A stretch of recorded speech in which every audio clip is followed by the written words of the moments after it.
How should real estate investors deal with contractors? Or what are some of the mistakes that can really get in with contractors when you're doing your first flip? Well, dealing with contractors is the hardest part of the business. It really is.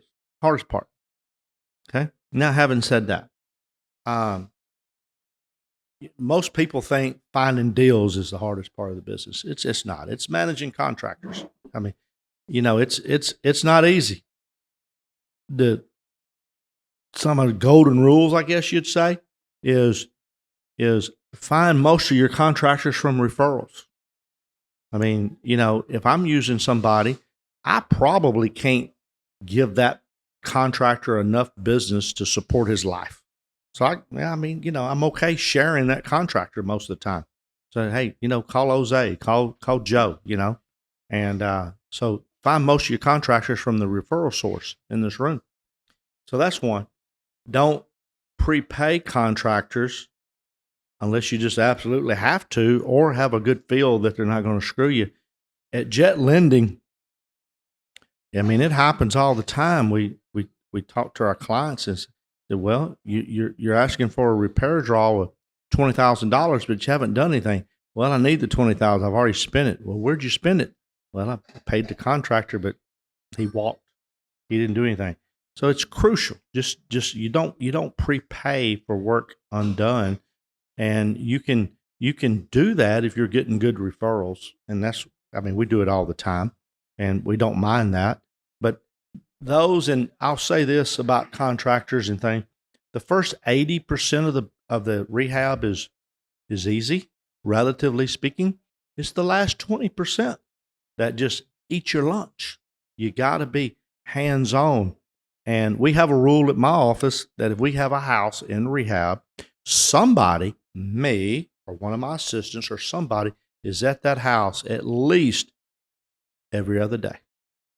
I mean, it's kind of hard to say every day, but we invoked that a long time ago. Okay. I'm going to give one more tidbit. Don't rehab them till you have to. I discovered that 7 or 8 years ago. Been in the business 25 plus. The first 16, 17, 18 years, we rehabbed everything. I'm only 28 years old, and rehabbing every house make you look old.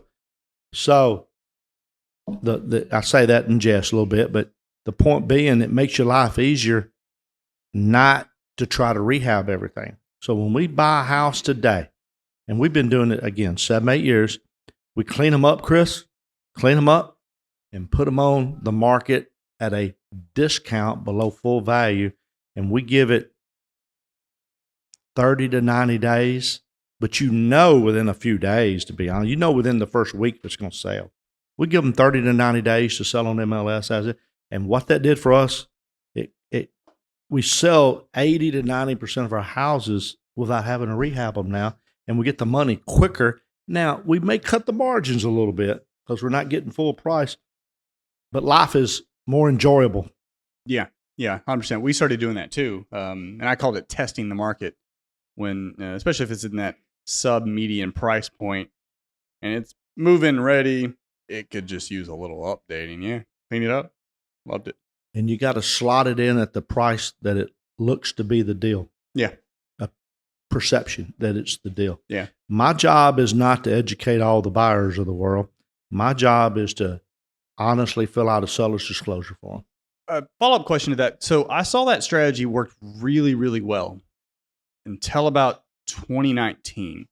And my speculation is, as interest rates were falling, it just became cheaper to upgrade. Now, this is just my experience. It became cheaper for folks to upgrade, and they're moving from Class A multifamily to fixer-upper was maybe slightly less appealing than buying the new house from Perry.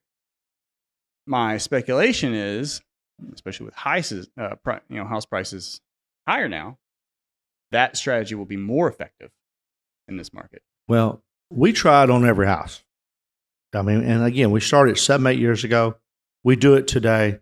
Now, remember I said, 80 to 90% of the houses it works on, so 10 to 20% it don't work on, and then I pull them off the market. We rehab them, reposition, top of the market, but we do that as much as honestly just enjoyment of life. You know, I don't have to deal with trying to rehab 100 houses a year. You know, it's a much smaller number. So it's, you know, it's whatever you want. I mean, if you want to tote the thing for longer and you want to go through the rehab, that's fine. You'll make a little more money. Pleasure of life and the ease of life is figured into it for me now that I'm 28 years old. And you don't run the risk of opening up that wall and finding the thing that now you don't make more money. Yeah, we could go till next week and never stop telling stories on that kind of stuff. Really. Let's not.